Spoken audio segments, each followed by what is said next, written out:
A1 TV news ವೀಕ್ಷಕರಿಗೆ ಸ್ವಾಗತ. ಅನ್ನಭಾಗ್ಯ ಮತ್ತು ಗೃಹಲಕ್ಷ್ಮಿ ಹಣ ಶೀಘ್ರವಾಗಿ ಬಿಡುಗಡೆ ಮಾಡಲಾಗುವುದು. ಹೌದು ವೀಕ್ಷಕರೇ, ಅನ್ನಭಾಗ್ಯ ಮತ್ತು ಗೃಹಲಕ್ಷ್ಮಿ ಹಣ ಶೀಘ್ರವಾಗಿ ಬಿಡುಗಡೆ ಮಾಡಲಾಗುವುದು. ತಾಂತ್ರಿಕ ಕಾರಣದಿಂದ 1 ತಿಂಗಳು ತಡವಾಗಿರಬಹುದು, ಯಾವುದೇ ಕಾರಣದಿಂದ ನಿಲ್ಲಿಸಲಾಗುವುದಿಲ್ಲ ಎಂದು ಉನ್ನತ ಶಿಕ್ಷಣ ಸಚಿವ ಡಾಕ್ಟರ್ ಎನ್.ಸಿ. ಸುಧಾಕರ್ ಹೇಳಿದರು. ನಗರದ ಹೊರವಲಯದ ಕರಿಯಪಲ್ಲಿಯಲ್ಲಿ ಮಂಗಳವಾರ 13 ಲಕ್ಷ ರೂಪಾಯಿ ವೆಚ್ಚದ ಅಂಗನವಾಡಿ ಕಟ್ಟಡವನ್ನು ಉದ್ಘಾಟಿಸಿ ಮಾತನಾಡಿದರು. ಮುಖ್ಯಮಂತ್ರಿ ಸಿದ್ದರಾಮಯ್ಯ ನೇತೃತ್ವದ ಕಾಂಗ್ರೆಸ್ ಪಕ್ಷದ ಸರ್ಕಾರ ಅನುಷ್ಠಾನಗೊಳಿಸಿರುವ 5 ಗ್ಯಾರಂಟಿಗಳನ್ನು ಯಾವುದೇ ಕಾರಣಕ್ಕೂ ನಿಲ್ಲಿಸುವುದಿಲ್ಲ ಎಂದು ಈಗಾಗಲೇ ಮುಖ್ಯಮಂತ್ರಿ ಮತ್ತು ಉಪಮುಖ್ಯಮಂತ್ರಿಗಳು ಸ್ಪಷ್ಟಪಡಿಸಿದ್ದಾರೆ. ಜನರು ವಿರೋಧ ಪಕ್ಷಗಳ ಸುಳ್ಳು ಅಪಪ್ರಚಾರಗಳಿಗೆ ಕಿವಿ ಕೊಡಬಾರದು. ಬಾಕಿ ಹಣವನ್ನು ಶೀಘ್ರವಾಗಿ ಫಲಾನುಭವಿಗಳ ಖಾತೆಗಳಿಗೆ ಜಮಾ ಮಾಡಲಾಗುತ್ತೆ ಎಂದು ಭರವಸೆ ನೀಡಿದರು. ಕರಿಯಪಲ್ಲಿ ನಗರಕ್ಕೆ ಹೊಂದಿಕೊಂಡಿದ್ದರೂ ಕಾಗತಿ ಗ್ರಾಮ ಪಂಚಾಯಿತಿ ವ್ಯಾಪ್ತಿಗೆ ಸೇರಿದೆ. ಆದರೂ ಭವಿಷ್ಯದಲ್ಲಿ ನಗರಕ್ಕೆ ಸೇರುತ್ತದೆ ಎಂಬುದನ್ನು ಗಮನಿಸಿ ಒಳಚರಂಡಿ ಯೋಜನೆಯನ್ನ ಅನುಷ್ಠಾನಗೊಳಿಸಿದ್ದೆ. ಆದರೆ ಕಳೆದ 10 ವರ್ಷಗಳಿಂದ ಯಾವುದೇ ಅಭಿವೃದ್ಧಿ ಕಾಣದೆ ನಿರಂತರವಾಗಿ ದೂರುಗಳು ಬರುತ್ತಿವೆ. ಒಳಚರಂಡಿ ವ್ಯವಸ್ಥೆಯನ್ನ ಸರಿಪಡಿಸಲು 40 ಲಕ್ಷ ರೂಪಾಯಿಗಳ ವೆಚ್ಚದಲ್ಲಿ ಸೆಪ್ಟಿಕ್ ಟ್ಯಾಂಕ್ ನಿರ್ಮಾಣಕ್ಕೆ ಕ್ರಮ ಕೈಗೊಳ್ಳಲಾಗಿದೆ. ರಸ್ತೆಗೆ 30 ಲಕ್ಷ ರೂಪಾಯಿ ಮಂಜೂರಾಗಿದ್ದು ಟೆಂಡರ್ ಪ್ರಕ್ರಿಯೆ ನಡೆಯುತ್ತಿದೆ. ಸರ್ಕಾರಿ ವ್ಯವಸ್ಥೆಗಳ ಯೋಜನೆಗಳ ಮಂಜೂರಾತಿ, ಅನುಮೋದನೆ, ಟೆಂಡರ್ ಪ್ರಕ್ರಿಯೆ ಹಂತಗಳನ್ನು ದಾಟಿ ಬರಬೇಕಾದ್ರೆ ಸಮಯ ಬೇಕಾಗುತ್ತೆ ಎಂದರು. ಕರಿಯಪಲ್ಲಿ ಖಂಡಿತ ನಗರ ಭಾಗಕ್ಕೆ ಸೇರುತ್ತದೆ. ಜೋಡಿ ರಸ್ತೆಯೂ ಆಗತ್ತೆ. ಅಕ್ಕಪಕ್ಕದ ಕೆಲವರ 3-4 ಅಡಿ ಜಮೀನು ರಸ್ತೆಗೆ ಹೋಗಬಹುದು. ಸಾರ್ವಜನಿಕ ಹಿತದೃಷ್ಟಿಯಿಂದ ಸಹಕಾರ ನೀಡಬೇಕು. 3-4 ಅಡಿ ಹೋದ್ರೂ ತಮ್ಮ ಜಮೀನುಗಳ ಬೆಲೆ 5-6 ಪಟ್ಟು ಹೆಚ್ಚಾಗತ್ತೆ ಎಂದು ತಿಳಿಸಿದರು. ತಾಲೂಕಿನ ಜನರಿಗೆ ಉದ್ಯೋಗ ಒದಗಿಸಲು 10 ವರ್ಷಗಳ ಹಿಂದೆ 792 ಎಕರೆ ಜಾಗವನ್ನ ಗುರುತಿಸಿದ್ದೆ. ನಾನು ಸೋತ ನಂತರ ಯಾರೂ ಅದರ ಕಡೆ ಗಮನ ಹರಿಸಲಿಲ್ಲ. ಕೈಗಾರಿಕಾ ಪ್ರಾಂಗಣಕ್ಕಾಗಿ ಗುರುತಿಸಿದ್ದ ಸೋಮಯಾಜಲಹಳ್ಳಿ ಸರ್ವೆ ನಂಬರ್ 88ರಲ್ಲಿ 288 ಎಕರೆ ಡೀಮ್ಡ್ಗೆ ಸೇರಿಸಿದ್ದಾರೆ. ಎಷ್ಟೇ ಪ್ರಯತ್ನ ಪಟ್ಟರೂ ಅದನ್ನು ತೆಗೆಸಲು ಸಾಧ್ಯವಾಗಲಿಲ್ಲ. ಮತ್ತೆ ಮ್ಯಾಕಲಸೊಣ್ಣೇನಹಳ್ಳಿ ಮತ್ತು ಕೊಂಗತಿಮ್ಮನಹಳ್ಳಿ 400 ಎಕರೆ ಸರ್ಕಾರಿ ತರ ಜಾಗ ಸೇರಿ 550 ಎಕರೆಯನ್ನ ಗುರುತಿಸಿದ್ದೇವೆ. ರೈತರ 150 ಎಕರೆಗೆ ಉತ್ತಮ ಬೆಲೆಯನ್ನ ಕೊಡಿಸಲು ಪ್ರಯತ್ನಿಸಲಾಗುತ್ತಿದೆ ಎಂದರು. ಕೈಗಾರಿಕಾ ಪ್ರಾಂಗಣ ಸ್ಥಾಪನೆಗೊಂಡ್ರೆ ಕರಿಯಪಲ್ಲಿ ಚಿತ್ರಣವೇ ಬದಲಾಗುತ್ತದೆ. ಇಲ್ಲಿಂದಲೇ ರಸ್ತೆ ಆರಂಭವಾಗಿ ಉತ್ತಮ ಜೋಡಿ ರಸ್ತೆಗಳು ಅಭಿವೃದ್ಧಿಯಾಗುತ್ತವೆ. ಜನರಿಗೆ ಉದ್ಯೋಗ ಒದಗಿಸಲು ಸಿದ್ದೇಪಲ್ಲಿ ಕ್ರಾಸ್ ಮತ್ತು ಮಸ್ತೇನಹಳ್ಳಿಯಲ್ಲಿ ಕೈಗಾರಿಕಾ ಪ್ರಾಂಗಣಗಳು ಆರಂಭಗೊಳ್ಳುತ್ತವೆ ಎಂದು ತಿಳಿಸಿದರು. ತಹಶೀಲ್ದಾರ್ ಸುದರ್ಶನ ಯಾದವ್, ತಾಲೂಕು ಪಂಚಾಯಿತಿ ಕಾರ್ಯನಿರ್ವಹಣಾಧಿಕಾರಿ ಎಸ್ ಆನಂದ್, ಜಿಲ್ಲಾ ಪಂಚಾಯಿತಿ ಮಾಜಿ ಸದಸ್ಯ ಶಿವಣ್ಣ, ಎಪಿಎಂಸಿ ಮಾಜಿ ಅಧ್ಯಕ್ಷ ಎಂ ಕೃಷ್ಣಮೂರ್ತಿ ಸೇರಿದಂತೆ ಆ ಭಾಗದ ಮುಖಂಡರು ಭಾಗವಹಿಸಿದ್ದರು. ಸಚಿವರು ಕಾಗತಿ ಗ್ರಾಮದಲ್ಲಿ ಗ್ರಂಥಾಲಯ ಕಟ್ಟಡಕ್ಕೆ ಭೂಮಿ ಪೂಜೆ, ದೊಡ್ಡಗಂಜೂರು ಗ್ರಾಮದ ಸರ್ಕಾರಿ ಶಾಲೆಯಲ್ಲಿ ತರಗತಿ ಕೊಠಡಿಗಳ ಉದ್ಘಾಟನೆ, ಸಿದ್ದಿಮಠ ಗ್ರಾಮದಲ್ಲಿ ಶುದ್ಧ ಕುಡಿಯುವ ನೀರಿನ ಘಟಕದ ಉದ್ಘಾಟನೆ, ಗೊಲ್ಲಹಳ್ಳಿ ಗ್ರಾಮದಲ್ಲಿ ನೀರಿನ ಘಟಕ ಉದ್ಘಾಟನೆ ಮತ್ತಿತರ ಹಲವಾರು ಅಭಿವೃದ್ಧಿ ಕಾರ್ಯಕ್ರಮಗಳ ಉದ್ಘಾಟನೆ ಮತ್ತು ಭೂಮಿ ಪೂಜೆಯನ್ನ ನೆರವೇರಿಸಿದರು.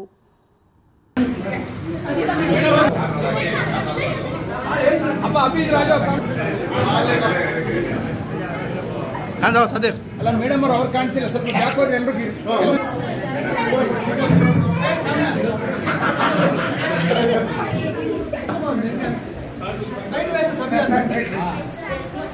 ಇಲ್ಲ ನೋಡಿ ಸರ್.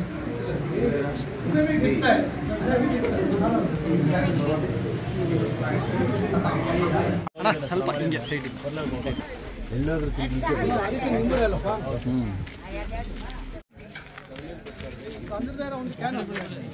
ಕ್ಯಾನ್ ಎಲ್ಲರ ಮನೇಲಿ ಇದೆ.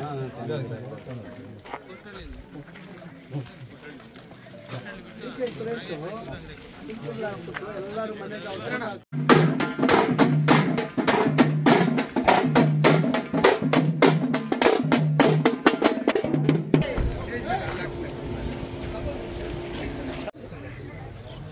हाँ दाऊद भाई इधर देखो सर ना काइन बोर्ड नहीं सुन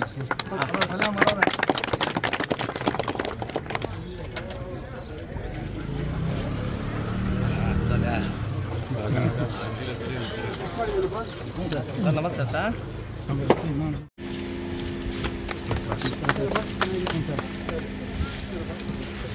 ಬಸ್ ಬರ್ತಾ ಇದೀರಪ್ಪ? ನಾನು ಸಮಯ ಬಸ್ ಹಸ್ತಾನೆ ಬಸ್ ನೀವು ಬಸ್ ಜಾಮ್ ಕಿತ್ತವ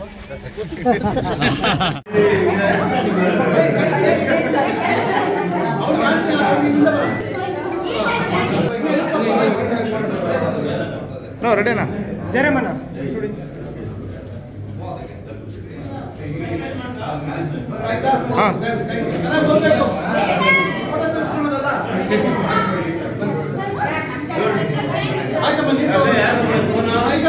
कितना होता है वो मैं कोशिश कर रहा हूँ।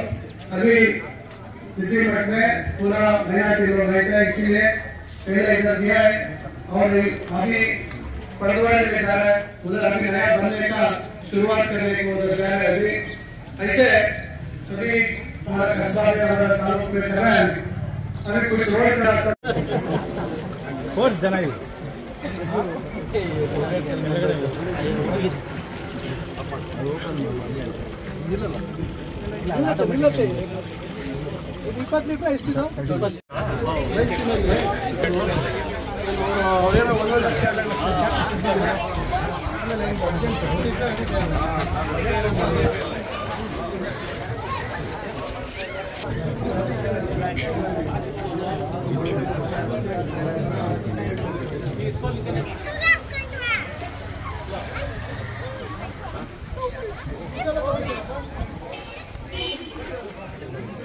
ಡೋರ್ ಎಲ್ಲ ಒಂದೇ ಇಡ್ತೀರಾ, ಎರಡು ಇಡ್ತೀರಾ?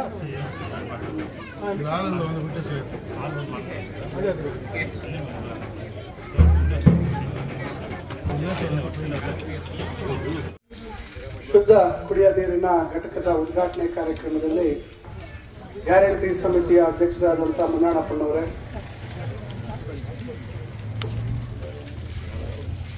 ಜನಪದ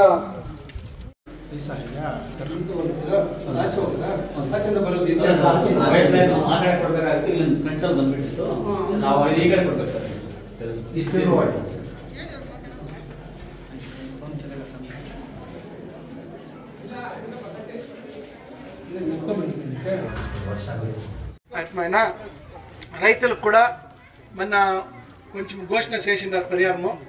నేను దానికన్నా ఎక్కువ ఇవ్వాలని చెప్పి మాట్లాడుతున్నాము. ఏమో ఒకటే రైతులకి పరిహారము మీకు తెలుసు, ఇప్పుడు అది ఘోషణ చేసిండేదే కొందరికి ఆశ్చర్యం అవుతుంది, ఏం పంపిస్తారా అని.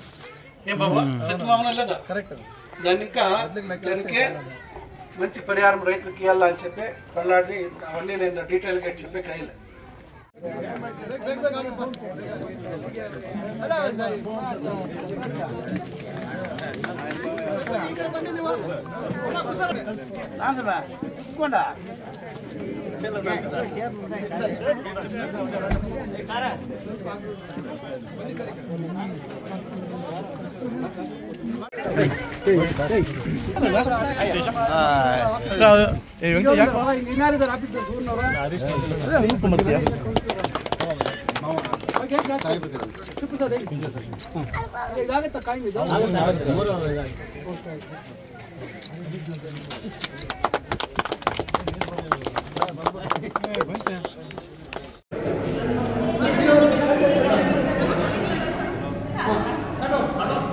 अच्छा अंदर चला जाओ।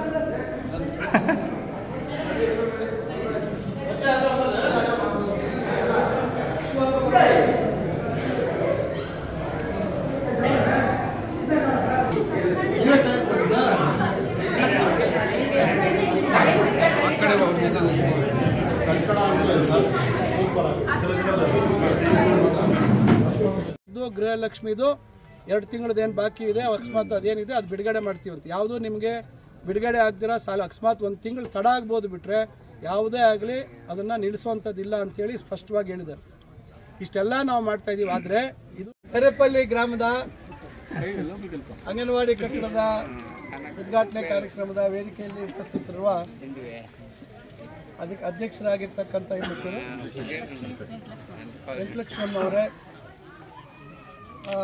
एग्जीक्यूटिव इंजीनियर आगिರ್ತಕ್ಕಂಥ ಗಿರೀಶ್ ಅವರೇ, क्या मैं सोचा था वो काम करने को नहीं राजू, जरूर हम करके देता हूँ। तो मैं आपको भरोसा दे रहा हूँ। आपको अब सबके सामने मैं बोल रहा हूँ, तुम्हारा गाँव का कुछ क्या है वो करके देता हूँ मैं। वो इलेक्शन के टाइम पे आने के टाइम पे जो है ना, ये इस तरफ का क्या दरगाह है उसका भी काम करे, उसका भी मैं पैसा पूछा है, जमीर अहमद साहब के पास पैसा पूछा है। और एक पिछले टाइम पे वो कुछ काम ऐसा करके छोड़ दिया है। वो कौन किया, कैसे किया, किसको क्या होना, वो पूरा हमको बहुत ಡೀಟೇಲ್ಸ್ ಅಂತ ಯಾರು ಕೊಟ್ಟರೆ ರಸ್ತೆ ಸುಮಾರು 5 ಕೋಟಿ ರೂಪಾಯಿಯಲ್ಲಿ ಈಗ ಕಾಮಗಾರಿ ಇವತ್ತು ಪ್ರಾರಂಭ ಮಾಡ್ತಾ ಇದ್ದೀವಿ. ಈಗಾಗಲೇ ಮೋರಿ ಕೆಲಸಗಳು ಶುರು ಮಾಡಿದ್ದಾರೆ. ಸದನ गलीज है इधर सभी सबको सब ठीक करवाएगा. बहुत ज्यादा पैसा देता हूँ. ऐसा 10 लाख 15 लाख से नहीं होता. 50 लाख से ज्यादा देना पड़ता है. 50 लाख भी कम होता है, उसके ज्यादा कैसा भी बहुत का गाँव भी है, बहुत सारे मुसलमान रहने का जगह भी है, सबको देना पड़ता है. तो बाद में बोलता है क्या पूरा पैसा हमारा पैसा उधर दे दिया, हमको नहीं दिया करके बोलते हैं. इसलिए मैं सोचा कुछ करने को जरूर करके देता हूँ. अच्छा साहब, अब मैं अभी बहुत देर हुआ है और ज्यादा रोड डेवलपमेंट अथॉरिटी PMJ कुछ बिजी और कुछ వాళ్ళ దగ్గర వాళ్ళంతా పంపించింటామన్న. ఇక్కడ ఊరువాడే ఈ పక్క ఇంకా పట్టి ఆ పక్క వరకు రోడ్డు ಎಷ್ಟು కిలోమీటర్ పడుతుందో ఊరువాడి రోడ్డు ఇంకా బల్పల్ల 2.6 వీళ్ళు అప్పుడు ఏప్రిల్ వస్తుంది స్కీమ్. దాని మధ్యలో 10 కోట్లు ఇచ్చినారు. అది కొన్ని సన్న రోడ్లకి ఊర్లకి క్రాస్ ఇంకా ఊర్లకి అట్లా రోడ్లు వేపిస్తాము. 10 కోట్లు ఇచ్చినారు. దాంట్లో వేపిస్తాం. ఇది కాక ఇప్పుడు పూజ అవుతామని తీసిపెట్టి దాంట్లో 35 కిలోమీటర్లు వరకు ఇస్తామని చెప్పినారు. సో దానికి కూడా ఇది కాన్స్టిట్యున్సీ అంతా కొట్టేసేసినారు. ఇవన్నీ రెడీ చేసుకొని పెట్టుకోవడం. దాని రకంగా మెయిన్ రోడ్లు ఇట్లావన్నీ సేవిస్తా ఉన్నాం. ఊరు లోపల ఉండేదానికి పంచాయతీలా మీరు చేసుకోవాల్సి వస్తుంది. అన్నీ మీరు నన్ను అడిగితే కష్టం. SC/ST గ్రాంట్ కూడా నేను అడుగుతా ఉన్నాను కొంచెం చాలా అయ్యేదాన్ని. దాంట్లో కావాల్సింటే కాలనీలో ఆడేయడం కొంచెం మనం చేయొచ్చు. ಸುಮಾರು 1600 ಎಕರೆಕ್ಕಿಂತ ಹೆಚ್ಚು ಆಗ್ತದೆ. 1600 ಎಕರೆಕ್ಕಿಂತ ಹೆಚ್ಚಾಗ್ತದೆ. ಅದೆಲ್ಲ ಗಮನದಲ್ಲಿಟ್ಕೊಂಡು ನಾನು ಬೇರೆ ಇನ್ನೊಂದು ಸ್ಕೀಮಲ್ಲಿ ಮುರುಗಮಲ್ಲ ರೋಡಲ್ಲಿ ಭಾಳಷ್ಟು ಅಪಘಾತಗಳಾಗ್ತಾ ಇದ್ದಾವೆ, ಭಾಳಷ್ಟು ತಿರುವುಗಳಿದ್ದಾವೆ ಅಂತೇಳಿ ಅದಕ್ಕೇನಾದರೂ ಪರಿಹಾರ ಆಗಬೇಕು. ಅಮಾಯಕರು ಪ್ರಾಣ ಕಳ್ಕೊಳ್ತಾ ಇದ್ದಾರೆ ಅಂಥೇಳಿ ನಾವು ಅದನ್ನೇನಾದರೂ ಮಾಡಬೇಕು ಅಂತೇಳಿ ಅದಕ್ಕೊಂದು ಸ್ವಲ್ಪ ಅನುದಾನ ಕೊಟ್ಟು ಈಗ ನಾವು ಇಲ್ಲಿಂದ ಡಬಲ್ ರೋಡ್ ಆಗಬೇಕು. ಕರಿಯಪಲ್ಲಿ ಈಗ ಟೌನ್ ಸೇರಿದಂಗೆ ಇವತ್ತೆಲ್ಲ నాಳೆ కరేపల్లి మున్సిపాలిటీ లెక్కేస్తే అదొక 100 కోట్ల పైన 100 కోట్ల పైన. నేను గవర్నమెంట్ ఇంకా వచ్చే ప్రోగ్రామ్ని నేను తెస్తని చెప్పాను. గవర్నమెంట్ ఇంకా ఇప్పుడు ఉదాహరణకి రాజ్యమంతా ఇస్తారు అన్ని మున్సిపాలిటీకి. నగరోత్థాన అనే స్కీమ్ అన్ని మున్సిపాలిటీకి ఇస్తారు. దాన్ని నేను ఎత్తుకొస్తాను చెప్తా అవుతుందా? కోలార్ గీకుండా ఉండింది లేదా శ్రీనివాసపురం గీకుండా ఉండేది తెస్తే నేను తెచ్చినట్లే. అవును కదా, హెచ్చువలిగా తెచ్చినట్లు. శ్రీనివాసపురానికి అయిందే, అక్కడికి అయిందే, అన్నిటికీ అయిందే. దాన్నే నేను తెచ్చి నేను అడాడో చెరువు చేసి భక్తుడిలా అంటే ఎక్కడి నుంచి ఎత్తుకొస్తాను? కనుక ఇవన్నీ కొన్ని జనానికి ఆమరించే పనులు ఉంటాయి. మనం అట్లా చేస్తూ ఉంటాం. ఇవి యాభై చేసినామో అన్ని ఎక్స్ట్రా అయిపోయింది. ఇదేమి 27.5 కోట్లు చెప్తే ప్రామిస్ ఇది వేరే ఎవరికి ఇచ్చింది అయినా. ఈ రకంగా కొన్ని స్కీమ్లో మేము తీసుకొచ్చి ఇవన్నీ చేస్తూ ఉన్నాము. దాని ఇంకా మీకు అందరికీ కోరేది అంతే, రోడ్లు కూడా అంతే. ఇప్పుడు ఉదాహరణకి గంజూర్లో ఇంకా కోడిపల్లి ఇంకా హైవే, కోడిపల్లి ఊళ్ళో రోడ్లు ఉన్నాయి. తిరిగి అక్కడి ఇంకా ఆమూరు రోడ్లు వచ్చి కావాలా. ఇవన్నీ నేను లెక్కేసి వేరే స్కీమ్లో గవర్నమెంట్ ఆఫ్ ఇండియా ఇది world bank Asian development bank లోన్కి మూవ్ అయింది. ఒక స్టేజ్లో అప్రూవ్ అవుతా ఉంది. ప్రగతి పత్ర అని దాంట్లో 30-35 కిలోమీటర్లు అయితే ಇವನ್ನಿಟ್ಟಿಗೆ ಮೂರ್ತಿ ಕೊಂಗತಿಮ್ಮನಹಳ್ಳಿ ಕಾಗತಿ ಪ್ರದೇಶದಲ್ಲಿ ಸುಮಾರು 530 ಚಿಲ್ಲರೆ ಎಕರೆಯಲ್ಲಿ ಸುಮಾರು 400 ಎಕರೆ ಸರ್ಕಾರಿ ಜಾಗ, 150 ಎಕರೆ ಮಾತ್ರ ಖಾಸಗಿ ರೈತರ ಜಾಗ. ಈಗ ಮೊನ್ನೆ ಅವ್ರಿಗೆ ರೇಟ್ ಫಿಕ್ಸೇಷನ್ದು ಮೊನ್ನೆ ಎಲ್ಲ ಮೀಟಿಂಗ್ ಆಯಿತು. ಏನು ಅವರಿಗೆ ಪರಿಹಾರ ಕೊಡಬೇಕು ಅಂಥೇಳಿ ಅದು ಒಂದು ಮಟ್ಟಕ್ಕೆ ಈಗ ಅಂತಿಮ ಒಂದು ಹಂತಕ್ಕೆ ತರ್ತಾ ಇದ್ದೀವಿ. ಸದ್ಯದಲ್ಲೇ ಒಂದು ಒಳ್ಳೆ ಸಿಹಿ ಸುದ್ದಿ ಅವ್ರು ಕೊಡ್ತೀವಿ. ಒಳ್ಳೆ ರೀತಿಯಲ್ಲಿ ಅವರಿಗೆ ರೈತರಿಗೆ ಒಳ್ಳೆ ಸೂಕ್ತವಾದಂಥ ಬೆಲೆ ಕೊಡುವಂಥದ್ದಕ್ಕೂ ತೀರ್ಮಾನ ಆಗಿದೆ. ಅದು ಅವರು ಬೋರ್ಡಲ್ಲೆಲ್ಲ ಇಟ್ಟು ಅದ್ರ ಚರ್ಚೆ ಮಾಡಿ ಅಂತಿಮ ಮಾಡ್ತಾರೆ. ಅದರಿಂದ ಅದು ಮಾಡ್ತಾಯಿದ್ವಿ. ಅದ್ರ ಜೊತೆಗೆ ಈಗ ಮತ್ತೆ ಈಗ ಇದರಲ್ಲೂ ಸ್ವಲ್ಪ ಈ ಕಡೆ ಆಗ್ತೀವಿ ಟಾರು, ಮತ್ತು ಇನ್ನೊಂದು 5 ಕೋಟಿ ರೂಪಾಯಿ ಅದು ಕೂಡ ಟೆಂಡರ್ ಕರೆದಿದ್ದೀವಿ. ಏನಪ್ಪ ಟೆಂಡರ್ ಕರೆದಿದ್ದೀವಿ. ಈ ರೀತಿ ನಿರಂತರವಾಗಿ ನಾವು ಇದಕ್ಕೆ 8 ಕೋಟಿ ಹೆಚ್ಚಿನದು ಬಂದು ಸುಮಾರು 6 ಕೋಟಿ ಡಬಲ್ ರೋಡ್ಗೆ. ಬಾಗೇಪಲ್ಲಿ ರೋಡು ಡಬಲ್ ರೋಡ್ ಮಾಡ್ತಾಯಿದ್ದೀವಿ. ಬಾಗೇಪಲ್ಲಿ ರೋಡ್ ವಾಲ್ಮೀಕಿ ಸರ್ಕಲಿಂದ ರೈಲ್ವೆ ಟ್ರ್ಯಾಕ್ವರೆಗೂ ಅದು ಡಬಲ್ ರೋಡ್ ಮಾಡಬೇಕು ಅಂತ ಮಾಡ್ತಾಯಿದ್ದೀವಿ. ಮೈಲಾಂಡಹಳ್ಳಿ ಹತ್ರ ಅಲ್ಲಿ ಡಬಲ್ ರೋಡ್ ಮಾಡಬೇಕು ಅಂತಿದ್ದೀವಿ. ಕಾಚಹಳ್ಳಿ ಹತ್ರ ಈಗ ಇನ್ನೊಂದು ರೋಡ್ ಇವತ್ತು ಪೂಜೆ ಮಾಡ್ತಾಯಿದ್ದೀವಿ. ಅಲ್ಲಿ ನಮ್ಮ ಬಾರ್ಡ್ರ್ ಯಶವಂತಪುರ ಬಾರ್ಡ್ರ್ವರೆಗೂ ರೋಡ್ ಆಗುತ್ತೆ. ಈಗ ಅಲ್ಲೂ ಬೇರೆ ಇನ್ನೊಂದರಲ್ಲಿ ವರ್ಕ್ ಆಗ್ತಿದೆ. ಮೊನ್ನೆ ಪೂಜೆ ಮಾಡಿದ್ವಿ 15 ಕೋಟಿಯಲ್ಲಿ 10 ಕೋಟಿ ಚೇಳೂರು ರೋಡ್ಗೆ ಹಾಕಿದ್ದೀವಿ. ಅದರಿಂದ ಇವೆಲ್ಲ ಸುಮಾರು ಕೆಲಸಗಳು ಮಾಡ್ತಾ ಇದ್ದೀವಿ. ಯಾಕೆಂದರೆ ನಾವು ಇವತ್ತು ನಾನು ದುಡ್ಡು ಕೊಡಿಸಿದ್ರೆ ಸುಮಾರು 7-8 ತಿಂಗಳಾಗುತ್ತೆ. ಗ್ರ್ಯಾಂಟು ನಾವು ಅದಕ್ಕೆ ಇದು ಮಾಡಿ ಅದು ಟೆಂಡರ್ ಆಗಿ ಇವತ್ತೀಗ ಈ ರೋಡು ಅಷ್ಟೇ ಈಗ ಇನ್ನೂ 1.5 ತಿಂಗಳಾಗುತ್ತೆ, 2 ತಿಂಗಳಾಗುತ್ತೆ ಈಗ ರೋಡು. ಯಾಕೆಂದರೆ ಈಗ ಅಮೌಂಟು ಸ್ಯಾಂಕ್ಷನ್ ಆಗಿದೆ, ಎಸ್ಟಿಮೇಟ್ ಮಾಡ್ತಾ ಇದ್ದಾರೆ. ಎಸ್ಟಿಮೇಟ್ ಎಲ್ಲ ಮತ್ತೆ ಸಬ್ಮಿಟ್ ಮಾಡಿ ಟೆಂಡರ್ ಮಾಡೋಕ್ಕೆ 1 ತಿಂಗಳು ಟೆಂಡರ್ ಪ್ರೊಸೀಜರ್ ಎಲ್ಲ 1-2.5 ತಿಂಗಳಾಗುತ್ತೆ. ಏನಪ್ಪ ಮಂಚಪ್ರಿಂಗ ಶುರು ಸೇರೋದು ಅಂತಂದ್ರೆ ಆಗುತ್ತೆ. ನಾನೀಗ ಯಾಕಂದರೆ ಈಗ ಎಸ್ಟಿಮೇಟ್ ಮಾಡ್ತಾಯಿದ್ದೀವಿ ಫೈನಲ್, ಅದಕ್ಕೋಸ್ಕರ ಹೇಳ್ತಾ ಇದ್ದೀನಿ. ಈ ಥರ ಇಷ್ಟೆಲ್ಲ ಮಾಡ್ತಾಯಿದ್ದೀವಿ. ಅದರಿಂದ ನಾನು ನಿಮ್ಮಲ್ಲಿ ವಿನಂತಿಸ್ಕೊಳ್ಳೋದಿಷ್ಟೇ, ದಯವಿಟ್ಟು ಇವು ಅರ್ಥ ಮಾಡ್ಕೊಳ್ಳಿ. ಹಿಂದೆ ऐसा मैं क्या मैं सोचा ऐसा वो तो नजदीक में इधर कोई जगह में नहीं रहता, ये एक बात है. और दूसरा भी वो रोड का भी कुछ काम कर रहे हैं. मैं मरगमला रोड का बहुत एक्सीडेंट हो रहा है, बहुत सारे लोग गुजर गए, वो उनका क्या बोल रहे हैं वो मर रहे हैं.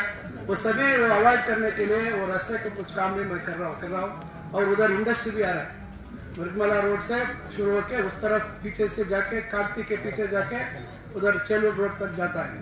अभी तक 1,000 एकड़ अभी इकट्ठा हो गया और एक 600 एकड़ भी उनको जमा कर रहे हैं. पूरा उधर हो रहा है, पूरा उनका जगह का अलग हो रहा है. ये सभी हम कर रहे हैं और ज़्यादा है, बात करने का बहुत ज़्यादा है, अभी वक्त कम है, इसलिए मैं सोचा आपसे कुछ बात करना है. हमारा वादा है, मैं वादा दे रहा हूँ. ಅಲ್ಲಿ ಯಾರೋ ಪಾಪ ಹೆಂಗಸರು ಕೇಳ್ತಾ ಇದ್ರು, ಹಾಕ್ಸಿದ್ದೀನಮ್ಮ ಅಂದರೆ ಎಕಡ ಅಂತ ಕೇಳ್ತಾ ಇದ್ದಾರೆ. ನಾನು ನಿಮ್ಗೆ ಹೇಳ್ತಾ ಇದ್ದೀನಿ, 8-10 ತಿಂಗಳಾಯಿತು ನಾನು ಇದಕ್ಕೆ ದುಡ್ಡು ಕೊಟ್ಟು. ಇದ್ರ ಜೊತೆಗೆ ಕೈವಾರದಲ್ಲಿ 35 ಲಕ್ಷ, ಸೂಲ್ದೇನಹಳ್ಳಿಯಲ್ಲಿ 10 ಲಕ್ಷ ಇನ್ನೆಲ್ಲ ಕೊಟ್ಟಿದ್ದೀವಿ. ಆಮೇಲೆ ಎಷ್ಟಿದೊಂದು ಕೊಟ್ಟಿದ್ದೀವಲ್ಲ, ಎರಕೋಟೆದನ್ನು ಕೊಟ್ಟಿದ್ದೀವಿ. ಹಾಂ ನೋಡಿ, ಇವೆಲ್ಲ ಬಾಯಲ್ಲೇ ಇದೆ, ನಾನು ಹಂಗೆ ಹೇಳ್ತಾ ಇದ್ದೀನಿ. ಇವೆಲ್ಲ ಏನಾಗುತ್ತೆ, ಕೆಲವು ಇವತ್ತು ಗ್ರ್ಯಾಂಟ್ ನಮಗೆ ಬಂದು ಪಟ್ಟಿ ಕೊಡಿ ಅಂದರೆ ನಾನು ಇವತ್ತು ಕೊಟ್ಟಿದ್ದು ಮಾತ್ರಕ್ಕೆ ನಾಳೆ ಆಗುತ್ತೆ ಅಂತಿಲ್ಲ. ಮತ್ತು ಅದು ಸರ್ಕಾರದಲ್ಲಿ ಹೋಗಿ ಅದನ್ನು ನಾವು ಕೊಟ್ಟಿರುವಂಥದ್ದು ಕಾಮಗಾರಿ ಮಂಜೂರಾಗಬೇಕು, ಅನುಮೋದನೆ ಆಗಬೇಕು. ಮಂಜೂರಾಗಿರ್ತಕ್ಕಂಥ ಹಣಕ್ಕೆ ಅನುಮೋದನೆ ಕೊಡಬೇಕು. ಆಮೇಲೆ ಟೆಂಡರ್ ಪ್ರಕ್ರಿಯೆ ಮಾಡಬೇಕು. ನಾವು ಅವ್ರ್ಯಾರಿಗೋ 5 ಲಕ್ಷಕ್ಕೆ ಇನ್ನೊಂದಕ್ಕೆ ಕಮ್ಮಿ ಮಾಡಿ ನೀನೊಂದು ಪೀಸ್, ಮಾಲಿಕ್ ಒಂದು ಪೀಸ್ ಮಾಡಲಿ, ವೆಂಕಟರಾಮ ರೆಡ್ಡಿ ಒಂದು ಪೀಸ್ ಮಾಡಲಿ ಅಂತ ಆ ಥರ ಕೊಡ್ತಾಯಿಲ್ಲ. ಏನಿದ್ರೆ ಅದು ಟೆಂಡರ್ ಪ್ರಕಾರ ಆಗಬೇಕು. ಟೆಂಡರ್ ಪ್ರಕಾರ ಒಳ್ಳೆ ಕೆಲಸ ಆಗಬೇಕು, ಒಬ್ಬರೇ ಅದನ್ನು ಕರೆಕ್ಟಾಗಿ ಕೆಲಸ ಮಾಡಬೇಕು ಅನ್ನೋ ಉದ್ದೇಶದಿಂದ ನಾವು ಮಾಡ್ತಾಯಿದ್ದೀವಿ. ಇದು ಮಾಡ್ತಾಯಿದ್ದೀವಿ. ಈಗ ಮೊನ್ನೆ ಇದೇ ಏನಿವತ್ತು 40 ಲಕ್ಷ ಕೊಟ್ಟಿದ್ವಿ, ಅದೇ ಸ್ಕೀಮಲ್ಲೇ ನಾವು ಕೆಲವು ಕಡೆ ಈ ಥರ ಕುಂಟೆಗಳ ರಿಪೇರಿ ತೊಗೊಂಡಿದ್ವಿ. ಈಗ ನಾನು 40 ಲಕ್ಷ ಅದಕ್ಕೆ ಕೊಡಬೇಕಾ, ಇಲ್ಲ ಒಂದೇ ಊರಿಗೆ ಇನ್ನೊಂದು ಕೆಲಸ ಕೊಡಬೇಕಾ ಯೋಚನೆ ಮಾಡಿ. ನನಗೆ ಇಡೀ ತಾಲೂಕದು ಜವಾಬ್ದಾರಿ ಇದೆ, ಹೌದಾ ಅಲ್ವಾ? ನಾನು ಎಲ್ಲ ಹೋಬಳಿಗಳಿಗೂ ಕೊಡಬೇಕಾ, ಹೌದಾ ಅಲ್ವಾ? ಈಗಾಗಲೇ ನಿಮ್ಗೆ 40 ಲಕ್ಷ ಕೊಟ್ಟಿದ್ದೀನಿ. ಈಗ ಮತ್ತೆ ಕಲ್ಯಾಣಿಗೆ ಇನ್ನೊಂದಕ್ಕೆ ರಿಪೇರಿಗೆ ಅಥವಾ ಅದಕ್ಕೆ ಅಭಿವೃದ್ಧಿಗೆ 30 ಲಕ್ಷ ಕೊಡೋಕ್ಕಾಗತ್ತಾ? ಆಯ್ತಂದ ಅದಕ್ಕೋಸ್ಕರ ಕೊಟ್ಟಿಲ್ಲ. ಬೈಪಾಸ್ ಕೂಡ ಅಂತೆ ಬಿಲ್ ಪಡೆ ಅವಶ್ಯ ಇಲ್ಲ, ಯಾರು ಭಯ ಬಿಡುವಂಥ ಅವಶ್ಯಕತೆ ಇಲ್ಲ. ರೈತರಿಗೆ ಏನು ಅವರು ನಿಗದಿ ಮಾಡಿದ್ದಾರೆ ಅದು ಪರಿಹಾರ ನಾವು ತಗೊಂಡು ಮತ್ತೆ ಕೇಸ್ ಹಾಕಬೇಕು DC ಕೋರ್ಟಲ್ಲಿ. DC ಕೋರ್ಟಲ್ಲಿ ಕೇಸ್ ಹಾಕಿದಾಗ ಅದು ಹೆಚ್ಚು ಪರಿಹಾರ ಕೊಡುವಂಥದ್ದಕ್ಕೆ ಅವಕಾಶ ಆಗುತ್ತೆ. ಅದರಿಂದ ಅದು ಕೂಡ ನಾವೇ ಇವೆಲ್ಲ ಪ್ರತಿಯೊಂದು ನಾವು ಮಾಡ್ತಾ ಇದ್ದೀವಿ. ಅನ್ಕೋಬೋದು ಕೆಲವ್ರಿಗೆಲ್ಲ, ಏನಪ್ಪ ಯಜಮಾನ್ ಮಿನಿಸ್ಟರ್ ಆರಾಮಾಗಿ ಪಾರಕೊಂಡಿರಲಿ, ಈ ಟಿ ವಿಲ್ಲ ఉంటాడో ఇంకొక ఉంటాడో ఏదో అనుకోని ఎక్కడ ఉన్నా అకస్మాత్తు మీకు ఫోన్కి అకస్మాత్ తక్షణం చేసినప్పుడు ఎత్తుకోకుండా కావాలి. కానీ ఏమేమి కావాలో ఊరికి అభివృద్ధి పనులు ఇంకొకటి మరొకటి తక్షణం హాస్పిటల్ మరొకటి పిఏలు అటెండ్ చేస్తాను, నేను వెతుకుంటాను, నేను విడువైన తక్షణం వాపస్ ఫోన్ చేస్తాను. ఇక్కడ అయితే ఉంది. కానీ పనులు మాత్రము మనం ఎవరు ఊహించిన రీతిలో పనులు చేపించడానికి చేస్తూ ఉన్నాము. దాని ఇంకా ఇవన్నీ ఒకటి అవుతా ఉంది. టౌన్లో కూడా అంతే. బహుశా 100 బరీ మా డిపార్ట్మెంటు ఎడ్యుకేషన్కి సంబంధించి పెట్టిందే ಸುಮಾರು ఇప్పుడు 100 ಕೋಟಿ ಕన్నా ಪೈగా ಟೌನ್ಗೆ మేము ಕಾಲೇಜ್ ನಾಳೆ ಟೌನ್ಗೆ ಸೇರ್ಪಡೆ ಆಗಲೇಬೇಕು ನೀವು. ಮತ್ತೆ ನಾವು ಕಾಗ್ತಿ ಪಂಚಾಯತಿಯಲ್ಲಿ ಇರ್ತೀವಿ, ಉಲ್ವಾಡಿ ಪಂಚಾಯತಿಯಲ್ಲಿ ಇರ್ತೀವಿ ಅಂದರೆ ಅದು ಯಾರು ಏನು ಮಾಡೋಕ್ಕಾಗಲ್ಲ. ನೀವು ಇವತ್ತಲ್ಲ ನಾಳೆ ಟೌನ್ ಒಳಗೆ ವ್ಯಾಪ್ತಿಗೆ ಬರ್ತೀರಾ. ಈ ಕಡೆ ಎಲ್ಲ ಸೈಟ್ಗಳು ಇವೆಲ್ಲ ಈಗಾಗಲೇ ಟೌನ್ಗೆ ಎಲ್ಲ ಸೇರ್ಪಡೆ ಆಗಿದೆ. ಅದರಿಂದ ಇಲ್ಲಿ ಈಗ ಮೊನ್ನೆ ಎಲ್ಲ ಮಾರ್ಕಿಂಗ್ ಮಾಡಿದ್ದಾರೆ ರೋಡ್ದು. ಈಗ ಕೆಲವು ಸಣ್ಣ ಪುಟ್ಟ ಕೆಲವ್ರದ್ದು ಒಂದೇನೋ ಅಡ್ಡ ಬರ್ತಾ ಇದೆ ಅಂತೆ, ಒಂದು 4-5 ಅಡಿ ಬರ್ತಾ ಇದೆ. ನಾನು ತಮ್ಗೆ ಹೇಳೋದು ಇಷ್ಟೇ, ದಯವಿಟ್ಟು ಇದು ಚಿಂತಾಮಣಿಯಲ್ಲಿ ಯಾವ ಈ ರೀತಿ ಡಬಲ್ ರೋಡ್ ಆದಮೇಲೆ ಬೆಲೆಗಳೆಲ್ಲ ಜಾಸ್ತಿ ಆಯಿತು. ಇವತ್ತು ನೀವೇನು 4-5 ಅಡಿ ಕಳ್ಕೊಳ್ತೀರಾ, ಅದರ 5 ಪಟ್ಟು 6 ಪಟ್ಟು ಬೆಲೆ ಆಗುತ್ತೆ. ಕೈಗಾರಿಕೆ ಪ್ರದೇಶದ ಎಂಟ್ರೆನ್ಸ್ ಎಲ್ಲ ಇಲ್ಲೇ ಬರ್ತದೆ, ಇಲ್ಲೂ ಬರ್ತದೆ, ಅಲ್ಲೂ ಬರ್ತದೆ. ಈ ಭಾಗ ಈ ರೋಡ್ ಪೂರ್ತಿ ಅದರ ಚಿತ್ರಣ ಬದಲಾವಣೆ ಆಗುತ್ತೆ. ನಾನು ಇವತ್ತು ಹೇಳ್ತಾ ಇದ್ದೀನಿ, ನಾನು ಹಿಂದೇನೂ ಹೇಳಿದೆ, ಹೊಸಕೋಟೆಯಿಂದ ಚಿಂತಾಮಣಿಗೆ ಆ ದೊಡ್ಡ ರೋಡ್ ಮಾಡಿದಾಗ ಆ ಭಾಗದಲ್ಲಿ ರೈತರಿಗೆ ಹೇಳಿದ್ದೆ, ನೋಡಿ ಯಾರು ಜಮೀನು ಮಾರ್ಕೋಬೇಡಿ ಅಂಥೇಳಿ. 10 ಲಕ್ಷ 15 ಲಕ್ಷ ಇತ್ತು ರೋಡ್ಗೆ. ಎಷ್ಟಿತ್ತು? ಹಾಂ, ಹೊಸಕೋಟೆಯಿಂದ ಚಿಲ್ಲರೆ. ಇವತ್ತು 8 ಕೋಟ್ಲಪ್ಪ ನೋಡಿ, 5 ಕೋಟಿ ಅಂತ ಇವತ್ತು ಎಕರೆ ರೋಡ್ಗೆ. ಇಲ್ಲಿ ಹೊಸಕೋಟೆಯಿಂದ ಚಿಂತಾಮಣಿಗೆ. ಯಾರಿಗೆ ಇದು ಲಾಭ ಆಯಿತು? ನನಗೇನಾದ್ರು ಲಾಭ ಆಯ್ತಾ? ನನ್ನ ಜಮೀನು ಇದೆಯಾ? ನಂದೇನಾದರೂ ಜಮೀನು ಇದ್ರೆ ಹೇಳಿ. ಇಲ್ಲ. ಅದರಿಂದ ಇವತ್ತು ನನ್ನ ಉದ್ದೇಶ ಇಷ್ಟೇ, ಭವಿಷ್ಯತ್ತನ್ನ ನಾನು ಯೋಚನೆ ಮಾಡ್ತೀನಿ. ಇನ್ನು 20 ವರ್ಷಕ್ಕೆ ಏನು ಆಗಬೇಕು, ಏನು ಆಗ್ಬಹುದು ಅಂತ ಯೋಚನೆ ಮಾಡ್ತೀನಿ. ಇಲ್ಲಿರೋಂಥ ನಮ್ಮ ಮಕ್ಕಳಿಗೆ, ವಿದ್ಯಾವಂತರಿಗೆ ಹೆಂಗೆ ಉದ್ಯೋಗ ಕಲ್ಪಿಸ್ಲಿಕ್ಕೆ ಸಾಧ್ಯ ಆಗುತ್ತೆ. ವಿದ್ಯಾವಂತರು ಅಲ್ಲದೇ ಇದ್ರೂ ಕೂಡ ಇವತ್ತು ಕೈಗಾರಿಕೆಗಳು ಬಂದರೆ ಒಂದು ಅಂಗಡಿನೋ ಒಂದು ಹೋಟ್ಲು ಏನೋ ಒಂದಕ್ಕೆ ಸಿಗುತ್ತೆ, ಮಹಿಳೆಯರಿಗೆ ಕೆಲಸಗಳು ಸಿಗ್ತವೆ. ಇವೆಲ್ಲ ಯಾಕೆ ಅಂದರೆ ವ್ಯವಸಾಯನೇ ನಂಬ್ಕೊಂಡು ಎಲ್ಲರಿಗೂ ವ್ಯವಸಾಯದಲ್ಲಿ ಲಾಭ ಸಿಗುವಂಥ ಕಾಲದಲ್ಲಿ ನಾವಿಲ್ಲ. ಇದೀವಾ? ಇಲ್ಲ. ಇವತ್ತು ಭಾಳಷ್ಟು ಜನ ಬಡತನದಲ್ಲಿದ್ದಾರೆ. ಇವತ್ತು ಸರ್ಕಾರ ಎಷ್ಟೇ ಇವತ್ತು ನಾವು 5 ಗ್ಯಾರಂಟಿಗಳು ಕೊಟ್ಟಿದ್ದೀವಿ, ಆದರೂ ಒಂದು ಸ್ವಲ್ಪ ನೆಮ್ಮದಿಯಾಗಿ ಏನೋ ಸಂಸಾರದ ಸಮಸ್ಯೆಯಿಂದ ಸ್ವಲ್ಪ ಒಂದು ನೆಮ್ಮದಿಯನ್ನು ನಮ್ಮ ಮುಖ್ಯಮಂತ್ರಿಗಳು ಸಿದ್ದರಾಮಯ್ಯನವರು, ಉಪಮುಖ್ಯಮಂತ್ರಿಗಳು DK ಶಿವಕುಮಾರ್ ಅವರು, ನಮ್ಮ ಕಾಂಗ್ರೆಸ್ ಪಕ್ಷ ಚುನಾವಣೆ ಮುಂಚೆ ಏನು ತೀರ್ಮಾನ ಮಾಡಿದ್ರು ಆ ತೀರ್ಮಾನದಂತೆ ನಾವು ನಡ್ಕೊಂಡಿದ್ದೀವಿ. ಎಲ್ಲರಿಗೂ ನಾವು కొడతా ఇದ್ದೀವಿ. 20 ఎకరాలు ఇచ్చాము, 19 ఎకరాలు మూగులమరి క్రాస్ దగ్గర ఇచ్చిన. ఇప్పుడు మురుగుమలలో ఉండాలని చెప్పి, మురుగుమలలో ఉండాలి వస్తీశాల అని చెప్పి ఇప్పుడు ఆల్రెడీ నడుస్తూ ఉంది. మీ ఎస్టీ వస్తీశాల ఇప్పుడు టౌన్లో ఎలా నడుస్తూ ఉంది. అదే రకంగా అంబేద్కర్ శాల నడుస్తూ ఉంది. ఆడ కోనుకుంటున్న దగ్గర 10 ఎకరాలు ఇచ్చిండ్రి, పూజ అయింది. ఫస్ట్ ఫేజ్లో 9 కోట్లు ఇచ్చిండ్రి. ఇప్పుడు సద్యలోనే మీకు టీ శుద్ధి ఇస్తాము. అక్కడికి 12.5 కోట్లు అవుతుంది. ఎస్టీ హాస్టల్కి, ఎస్టీ వస్తీశాలకి 22.5 కోట్లు అవుతుంది. సద్యలో మీకు గుడ్ న్యూస్ ఇస్తాము.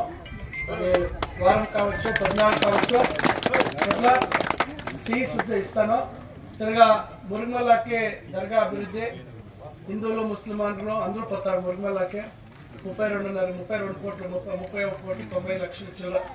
దానికి యాక్చువల్లీ 60 కోట్లకి ఎస్టిమేట్స్ వేయించుంటే సద్యాకి ఇది చేస్తాము ఆమెకి ముందరే. కానీ ఒక సైడ్ పూర్తి బాగా అభివృద్ధి అవుతుంది. అది వీడియో చూసింటారు మీరు. దానిక అది కూడా బహుశా ఇంకొక వారం 14 లోపల అధికృతంగా ఎలాంటి ముఖ్యమంత్రి సైన్ వేసింటారు. క్యాబినెట్లో అప్రూవ్ కావాలా. ఎలాంటి 10 కోట్ల పైన ಯಾವುದೇ ఒక స్కీమ్ ఉంటే అది క్యాబినెట్లో అప్రూవ్ అయినంతనే మేము టెండర్ ఫిక్స్ అయ్యి దానిక అది కూడా సద్యలో అది కూడా అప్రూవ్ అవుతుంది. ఈ రకంగా ರೋಡಿಂದ ಈ ಕೈಗಾರಿಕೆ ಪ್ರದೇಶಕ್ಕೆ ರೋಡ್ ಮಾಡಬೇಕು ಅನ್ನುವಂಥ ಉದ್ದೇಶ ಇದೆ. ಯಾಕಂದರೆ ಅದು ಎಲ್ಲಿಂದ ತಗೋಬೇಕು ಅವರು ಡಿಸೈನ್ ಮಾಡ್ತಾರೆ. ಆ ಕಡೆ ಮದನಪಲ್ಲಿ ರೋಡಿಂದ ನೇರವಾಗಿ, ಯಾಕಂದರೆ ಕೈಗಾರಿಕೆಗಳು ಬಂದಾಗ ದೊಡ್ಡದು ಲಾರಿಗಳು, ದೊಡ್ಡ ಐಟಮ್ಸ್ ಬರ್ತದೆ. ಚಿಂತಾಮಣಿ ಟೌನ್ ಒಳಗಡೆಯಿಂದ ಬಂದು ಇಲ್ಲೆಲ್ಲ ತಿರುಗಿಕೊಂಡು ಬರೋಕ್ಕಾಗಲ್ಲ. ದೊಡ್ಡ ರಸ್ತೆಗಳು ಬೇಕು. ಈಗ ನೀವು ನೋಡಿದ್ದೀರ ಅಲ್ಲಿ ಮಸ್ತೇನಹಳ್ಳಿ ಹತ್ರ ಯಾವ ರೀತಿಯಾಗಿ ಅಲ್ಲಿ ಇದು ರಸ್ತೆ ಆಗಿದೆ ಅಂತ. ಅದರಿಂದ ಇವೆಲ್ಲ ಆಗ್ತಕ್ಕಂಥ ಅವಕಾಶ ಇದೆ. ಅದರಿಂದ ಇವೆಲ್ಲ ಅವಕಾಶ ಏನಿಲ್ಲ, ಈಗಾಗಲೇ ಮಾಡ್ತಾಯಿದ್ದೀವಿ. ಅದರಿಂದ ನಾನು ತಮಗೆ ವಿನಂತಿಸ್ಕೊಳ್ಳೋದು, ಪಂಚಾಯಿತಿ ವ್ಯಾಪ್ತಿಯಲ್ಲಿ ಆಗುವಂಥ ಕೆಲಸಗಳನ್ನು ನನ್ನ ಮೇಲೆ ನೀವು ಹೊರೆ ಇಟ್ಟರೆ ಕಷ್ಟ ಆಗುತ್ತೆ. ನಾವು ಪಂಚಾಯಿತಿಯಲ್ಲಿ ಆಗುವಂಥ ಕೆಲಸ ದಯವಿಟ್ಟು ನೀವು ಪಂಚಾಯಿತಿಯಲ್ಲಿ ಮಾಡ್ಕೋಬೇಕು. ನಾಳೆ ವಿಕೇಂದ್ರೀಕರಣದ ವ್ಯವಸ್ಥೆಗೆ ಅರ್ಥನೇ ಇರೋದಿಲ್ಲ. ಎಲ್ಲ MLA ಅವರೇ ಮಾಡಬೇಕು ಅನ್ನೋದಕ್ಕೆ ಸಾಧ್ಯ ಇಲ್ಲ. ನಮಗೆ ಅನುದಾನ ಅಷ್ಟು ಪಂಚಾಯಿತಿ ಒಳಗೆ ಮಾಡುವಂಥದ್ದಕ್ಕೆ ಕಷ್ಟ ಇದೆ. ಊರು ಒಳಗೆ ಕೆಲವು ಕೆಲಸಗಳು ಮಾಡುವಂಥದ್ದಕ್ಕೆ ಕಷ್ಟ ಇದೆ. ಈ ರೀತಿ UGD ಮತ್ತೊಂದು ಮಗದೊಂದು ನಾನು ಎಲ್ಲೆಲ್ಲಿ ಅವಕಾಶ ಇದೆ ನಾನು ಪ್ರಯತ್ನ ಮಾಡ್ತೀನಿ.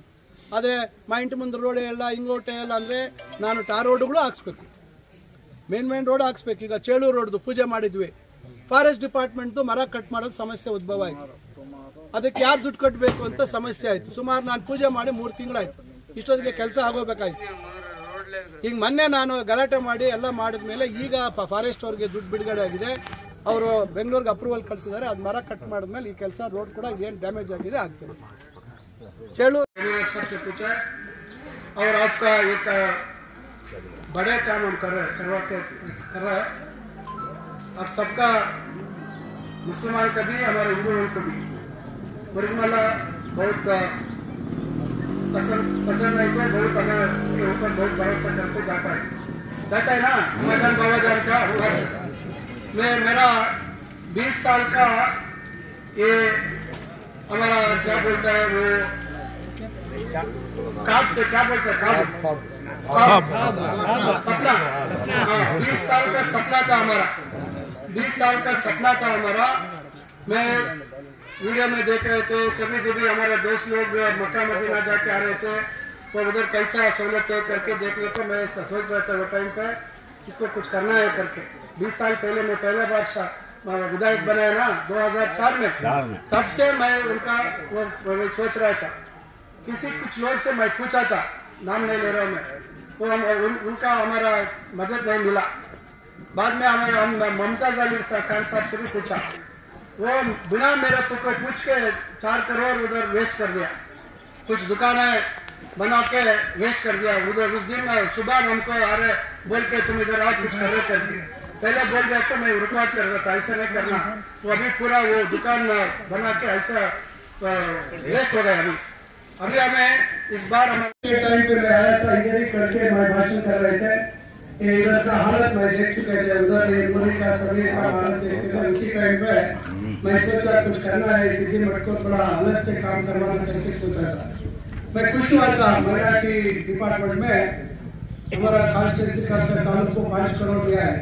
मैं हमारा जमीर अहमद साहब से झगड़ा कराया था हमारा 5 करोड़ तो मैं नहीं था 10 करोड़ दिया तो मैं लेता करके झगड़ा किया फिर भी वो ऐसा करके और 2 करोड़ दिया है। अभी 3 करोड़ का देने का वादा किया है नहीं छोड़ता मैं उनको ऐसे ही नहीं छोड़ता। हम क्या सोचा सिद्धि मठ को कुछ 50 और ज्यादा हुआ है तो लाख देना चिंसंदर को 1-2 करोड़ देना ऐसा कहाँ जगह में हमारा माइनॉरिटी लोग रहता है मुसलमान लोग रहता है उधर ज्यादा देखिए पूरा वो मोहल्ला को थोड़ा अच्छा बनना थोड़ा दूसरा नया डिजाइन बनवा के करने को मैं सोचा था। क्या हुआ मैं पूरा लिस्ट रख के रखा था तो बाद में बोल रहे हैं नहीं वो गांव को कीड़े को नहीं देने को होता टाउन में देना पड़ता है करके बोला। अभी 7 करोड़ है हमारे पास माइनॉरिटी का ये काम करने का हमारा सरकार आने के टाइम पे ये पहले नहीं दे रहे थे पहले दे रहे थे पहले नहीं हमारा माइनॉरिटी जगह में काम करने का 1000 करोड़ दिए थे सिद्धरामैया साहब इसमें सभी जगह में कर रहे को कोशिश कर रहे मैं वो बोल रहे अभी 7 करोड़ में 6 करोड़ चिंतामणि टाउन में देना भी 1 करोड़ खेड़े में देने को होता है। इसलिए मैं भाई इनसे बहुत झगड़ा किया तो बोला अगले बार हम देता हूँ तभी हम तुम खेड़े में कर के बोला। इसीलिए समस्या ನಿರಂತರವಾಗಿ ನನಗೆ ಫೋನು ಇಲ್ಲಿ ಯಾರೋ ಫೋನ್ ಮಾಡಿದವ್ರು ಕೆಲವರೆಲ್ಲ ಇರ್ಬೋದೇನೋ ಗೊತ್ತಿಲ್ಲ ಹಯಾತ್ ಖಾನ್ ಮನೆಯವರು ಯಾರೋ ಇದ್ರಲ್ಲ ಇಲ್ಲಿ ಅವರೇ ಮಾಡಿದ್ರು ನಿರಂತರವಾಗಿ ಫೋನ್ ಬ್ಲಾಕ್ ಆಗುತ್ತೆ ಅಂತ ಹೇಳಿ ನಾನು ಮುನ್ಸಿಪಾಲ್ಟಿಯಿಂದ ನಾನು ಆ ಮಿಷಿನ್ ಕರೆಸಿ ಅದನ್ನು ಕ್ಲೀನ್ ಮಾಡುವಂಥ ಕೆಲಸಗಳನ್ನು ಮಾಡ್ತಾಯಿದ್ದೆ। ಮೊನ್ನೆನೂ ಹಾಕಿದ್ರು ಫೋಟೋ ನನಗೆ ಎಲ್ಲ ಬ್ಲಾಕ್ ಆಗಿರೋದು ಫೋಟೋ ಹಾಕಿದ್ರು ಮೊನ್ನೆನೂ ನಾನು ಅವ್ರಿಗೆಲ್ಲ ಹೇಳಿ ಬಂದು ಇದು ಮಾಡಿದ್ವಿ। ಅರ್ಬನ್ ವಾಟ್ಸಪ್ ಬೋರ್ಡ್ ಅವರು ಹಿಂದೆ ಏನು ಅದು ಪ್ಲ್ಯಾನ್ ಮಾಡಿಸಿದ್ರು ಆ ಪ್ಲ್ಯಾನ್ ಎಲ್ಲ ಮತ್ತೆ ತೆಗೆಸಿ ನಾನು ಏನು ಪ್ರಾಬ್ಲಮ್ ಆಗಿದೆ ಅಂತ ಚೆಕ್ ಮಾಡಿಸಿ ಈಗ ನಾವು ಇನ್ನೊಂದು ಯಾವುದೋ ಒಂದು ಸ್ಕೀಮಲ್ಲಿ ಸುಮಾರು 40 ಲಕ್ಷ ರೂಪಾಯಿ ಇದಕ್ಕೆ ಸೆಪ್ಟಿಕ್ ಟ್ಯಾಂಕ್ ಮಾಡಲೇಬೇಕು ಇಲ್ಲಾಂದರೆ ಎಲ್ಲೋ ಕೆರೆಯಲ್ಲಿ ಅಲ್ಲಿ ಹೋಗಿ ಇದಾಗುತ್ತೆ ಅಂತೇಳಿ ಈಗ 40 ಲಕ್ಷ ರೂಪಾಯಿ ನಾನು ಮೊನ್ನೆ ಒಂದು ಸ್ಕೀಮಲ್ಲಿ ಪ್ರಪೋಸ್ ಮಾಡಿದ್ದೀನಿ ಅಪ್ರೂವಲ್ಗೆ ಹೋಗಿದೆ ಮಂಜೂರಾತಿಗೆ ಹೋಗಿದೆ ಅಂದರೆ ಗ್ರ್ಯಾಂಟ್ ಇತ್ತು ಅದನ್ನು ಅಪ್ರೂವಲ್ಗೆ ಹೋಗಿದೆ। ಈ ರಸ್ತೆಗೆ ಸುಮಾರು 7-8 ತಿಂಗಳಾಯಿತು ಇನ್ನೂ ಜಾಸ್ತಿ ಆಯಿತು ಅಂತ ಕಾಣ್ತದೆ 30 ಲಕ್ಷ ರೂಪಾಯಿ ನಾನು ರಸ್ತೆಗೆ ಸಿಮೆಂಟ್ ರಸ್ತೆ ಇಲ್ಲಿಗೆ ಫೈರ್ ಸ್ಟೇಷನ್ವರೆಗೂ ಹಾಕ್ಸಿದ್ದೀವಿ। ಟೆಂಡರ್ ಅಪ್ರೂವಲ್ ಎಲ್ಲ ಲೇಟ್ ಆಯಿತು ಈಗ ಇದು ಎಸ್ಟಿಮೇಟ್ ಅಪ್ರೂವಲ್ ಲೇಟ್ ಆಯಿತು ಈಗ ಟೆಂಡರ್ ಕರೆದಿದ್ದಾರೆ। ಎಷ್ಟು ದಿವಸ ಟೈಮ್ ಕೊಟ್ಟಿದ್ದಾರೆ ಮುಂದಿನ ತಿಂಗಳು 10ನೇ ತಾರೀಕುವರೆಗೂ ಟೆಂಡರ್ ಇದೆ 1 ತಿಂಗಳು ಯಾಕೆ ಕರೆದ್ರಿ ರಾಷ್ಟ್ರೀಯ ಹೆದ್ದಾರಿಗಳ ಮುಖಾಂತರ 6 ಕೋಟಿ ರೂಪಾಯಿ ಬೈಲಾಂಡಳ್ಳಿ ನಮ್ಮ ಗಡದಾಸ್ನಲ್ಲಿ ಸ್ವಲ್ಪ ಮತ್ತು ಯಶವಂತಪುರ ಕೇತಾಯಿನಲ್ಲಿ ಯಶವಂತಪುರ ಭಾಗದಲ್ಲಿ ಈ 6 ಕೋಟಿಯನ್ನ ಪೂರ್ತಿ ಬಾರ್ಡ್ವರೆಗೂ ಅದು ರಸ್ತೆ ಮಾಡೋದಕ್ಕೆ ಮಾಡ್ತಾ ಇದ್ದೀವಿ। ಮತ್ತೊಂದು ಇದರಲ್ಲಿ ಬೈಲಾಂಡಳ್ಳಿ ಕ್ರಾಸ್ ಅಲ್ಲಿ ಗೋಡೆ ರಸ್ತೆ ಮಾಡಬೇಕು ಅಂತಕ್ಕಂಥದ್ದು ಗಡದಾಸ್ನಲ್ಲಿ ತಿರುವು ಅಪಘಾತಗಳಾಗಿ ಬಹಳ ಜನ ಪ್ರಾಣ ಕಳ್ಕೊಂಡಿದ್ದಾರೆ. ಗಿರೀಶ್ ಅಲ್ಲಿ ಇಲ್ವಾ? ಇವಾಗ ನಮ್ಮ ಕಾಚಳ್ಳಿ ಹತ್ರನೂ ಸ್ವಲ್ಪ ಮಾಡಕ್ಕೆ ಹೇಳಿದ್ದೆ, ಅದು ನೋಡೋಣ ಅದು ಯಾವ್ದ್ರಲ್ಲಿ ಕಾಚ್ಪಲ್ ತಪ್ಪಿಸ್ಕೊಂಡಪ್ಪ ನಾಗರಾಜ್ ಹೇಳಿ. ಫ್ರಾಮ್ಸಿ ಅಂತಕ್ಕಂಥ ಲೋಕೋಪಯೋಗಿ ಇಲಾಖೆಯ ಒಂದು ವಿಭಾಗದಿಂದ ನಾವು ಸುಮಾರು 27 ಕೋಟಿ ಮಂಜೂರು ಮಾಡ್ತಿದ್ದೇವೆ. ಇದರಲ್ಲಿ ಬಾಗೇಪಲ್ಲಿ ವಾಲ್ಮೀಕಿ ವೃತ್ತದಿಂದ ಬಾಗೇಪಲ್ಲಿ ರಸ್ತೆಯಲ್ಲಿ ಅಂಡರ್ ಪಾಸ್ವರೆಗೂ ಜೋಡಿ ರಸ್ತೆ ಮಾಡ್ತೀವಿ. ಕರೆಪಲ್ಲಿ ನಮ್ಮ ಮುಲ್ಮಲ ರಸ್ತೆ ಕರೆಪಲ್ಲಿ ಹತ್ರ ಜೋಡಿ ರಸ್ತೆ ಮಾಡಬೇಕು ಅಂತಿದೆ. ಕೈಗಾರಿಕೆಗಳು ದೊಡ್ಡ ಮಟ್ಟದಲ್ಲಿ ಯಾವ್ದಿದೆ ದೊಡ್ಡ ಮಟ್ಟದಲ್ಲಿ ಇಲ್ಲಿ ಈಗ ಮುಲ್ಮಲ ರಸ್ತೆಗೆ ಬಂದ್ಬಿಟ್ಟಿದೆ. ಚೇಳೂರು ರಸ್ತೆಯಲ್ಲಿ ಪ್ರಾರಂಭ ಆಗಿ ಮುಲ್ಮಲ ರಸ್ತೆಗೆ ಬಂದಿದೆ. ಈಗ ಇಲ್ಲಿ ಕಸ್ಬಾ ಹೋಬಳಿಯಲ್ಲಿ ಇರ್ತಕ್ಕಂಥ ನಾಯಕರಿಗೆ ಹೇಳೋದಂದ್ರೆ, ಈಗ ಟೌನ್ ಒಳಗಡೆಯಿಂದ ನಾಳೆ ಕೈಗಾರಿಕೆ ಆದ್ಮೇಲೆ ಟೌನ್ ಒಳಗಡೆಯಿಂದ ಲಾರಿಗಳು ಹೋಗಕ್ಕಾಗಲ್ಲ, ಏಕೆಂದ್ರೆ ದಾಸುಬನ ಆಗಲ್ಲ, ಈ ಕಡೆ ಬೇರೆ ಎಲ್ಲೂ ಹೋಗೋಕ್ಕೂ ಆಗಲ್ಲ. ಅದಕ್ಕೆ ಮದನಪಲ್ಲಿ ರೋಡಿಂದ ನೇರವಾಗಿ ಒಂದು ರೋಡಲ್ಲಿ ತಗೊಳ್ತಾರೆ. ಅದು ಎಲ್ಲಿ ಸರಿಯಾಗಿ ಬರ್ತದೋ ಗೊತ್ತಿಲ್ಲ, ಒಂದು 4 ಕಿಲೋಮೀಟ್ರು 3-4 ಕಿಲೋಮೀಟರ್ ರೋಡ್ ತಗೊಳ್ತಾರೆ ನೇರವಾಗಿ.